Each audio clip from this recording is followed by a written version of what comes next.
நல்லா இருக்கீங்களா? Okay. So இந்த இது ஞாபகம் இருக்கா? Okay, correct. என்ன, மனிதர்களில் 9 பிரிவுகள், அவங்க யாரோட சேருவாங்க அப்படின்றத பற்றி ஏற்கனவே வீடியோ போட்டு வந்தோம். சேனலில் சப்ஸ்கிரைப் பண்ணி பார்த்துருந்தீங்கன்னா தெரியும். ஓகே, இப்போ அதனோட தொடர்ச்சியாக மனித பாவனைகளும் தோற்றங்களும் அதனுடைய விளைவுகளும் அப்படின்ற ஒரு ஜோக் மட்டும் இல்லை, நிறைய இடங்களில் சக்ஸஸும் ஆகக்கூடிய பாசிபிலிட்டிஸ் இருக்குது. ஓகேவா? அதை பற்றி இன்றைக்கி பார்க்க போகிறோம். என்ன அப்படின்னு சொல்லிட்டு பார்த்தீங்கன்னாக்கா, முகச்சாயலின் நேர்மாறு. So face inverse equal to அறிவு. ஸோ யார் ஒருத்தர் அவரோட பாவனைகளை நேர்மாறானாக்கா அந்த வாழறதுக்கு பொருந்தக்கூடிய வகையில் ரிவர்ஸ் அங்கே யூஸ் பண்ணும்போது அது அறிவு, தோற்றங்கள் தான் அறிவு அப்படின்ற கான்செப்டுக்கு ஒரு பிளாட்ஃபார்ம். அதை தான் ஜோக்காக சொல்லுவாங்க. Face inverse equal to knowledge அப்படின்ட்டு. Next, face square equal to square face square அப்படின்னா என்ன அப்படின்னு சொல்லிட்டு பார்த்தீங்கன்னாக்கா, face square equal to square face square. இப்போது முகமும் அந்த சதுரமும் ஏறத ஒன்றில் தான் அடைப்படும். ஆனால் முகம் இருமடங்காக இயங்கிறதும் அந்த முகங்கள் இணைந்து இயங்கிறதும் அது ரெண்டுமே ஈக்குவலாக இருக்கும் அப்படின்றது joke.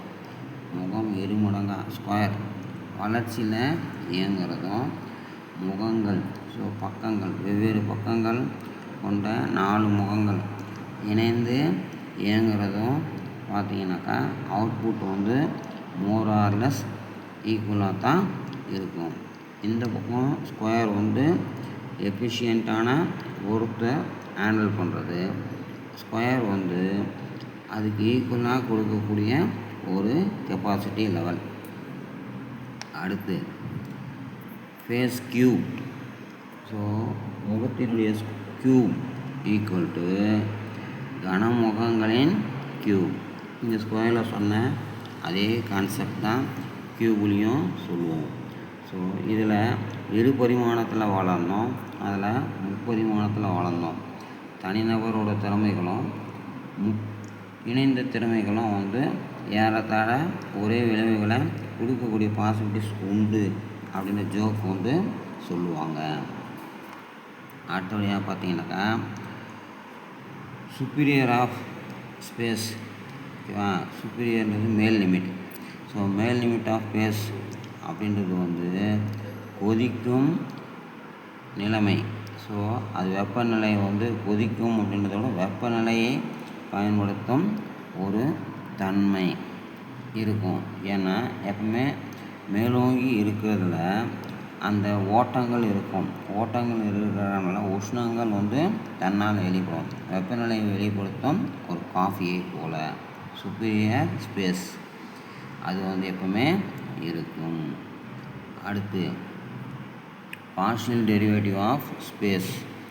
Partial derivative of space ஸ்பேஸோட ஃபுல் அப்பீரன்ஸை காமிக்காது, ஸ்பேஸோட பார்ஷியல் அப்பீரன்ஸை தான் காமிக்கும். ஸோ ஒருத்தரை இயக்குறாங்கன்னா இயங்குறவருக்கும் முழுசாக தெரிய மாட்டார், இயக்குறவரும் முழுசாக தெரிய மாட்டார். ஆனால் அங்கே முகங்கள் இயங்கிக்கிட்டு இருக்கும். ஸோ இதை காமெடியாக சொல்லுவாங்க. அடுத்தபடியாக பார்த்தீங்க அப்படின்னாக்கா, sign of space. Sign of space அப்படின்றது பாதை ஓட்டத்தில் ஏற்ற இறக்கங்களோடு நகரக்கூடிய ஒரு அப்பீரன்ஸை சொல்லுவாங்க, சைன் ஆஃப் ஸ்பேஸ். அதே மாதிரி real of space. Real part of space. அதில் என்ன அப்படின்னா ஐஸ் இருக்காது, ஸ்பேஸ் இருக்கும், ஐஸ் இருக்காது. அதுலேயே அடுத்த பார்ட்டு இமேஜினரி ஆஃப் ஸ்பேஸ். அதில் ஐஸ் இருக்கும், ஸ்பேஸ் தெரியாது. ஐஸ் இருக்கும், ஸ்பேஸு தெரியாது. ஸோ அடுத்து வந்து பார்த்தீங்க அப்படின்னு சொல்லிட்டு பார்த்தீங்கன்னாக்கா டெல்டா கிராஸ் ஸ்பேஸ். ஸோ அதாவது முப்பரிமாணத்தில் திசைகளில் இயங்கக்கூடிய திறன்.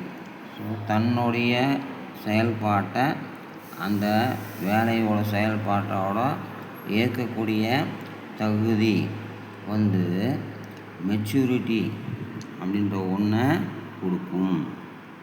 மெச்சூரிட்டி ஒன்றை கொடுக்கும். இப்போது அந்த இயக்கங்களில் delta of space equal to பட்டம். டெல்டா ஆஃப் ஸ்பேஸ் பட்டம் அப்படின்றது என்ன அப்படின்னு சொல்லிட்டு பார்த்தீங்கன்னாக்கா, நீங்கள் இயங்க மாட்டீங்க, ஆனால் உங்களை இயக்க அனுமதி கொடுப்பீங்க அப்படின்னு சொல்லிட்டு சொன்னீங்கன்னாக்கா அதனோட ரிசல்ட் வந்து உங்களுக்கு பட்டங்களாக கிடைக்கும். ஸோ நீங்கள் என்ன இடத்துல இயங்குனீங்களோ அதுக்கான பட்டங்களாக கிடைக்கும்.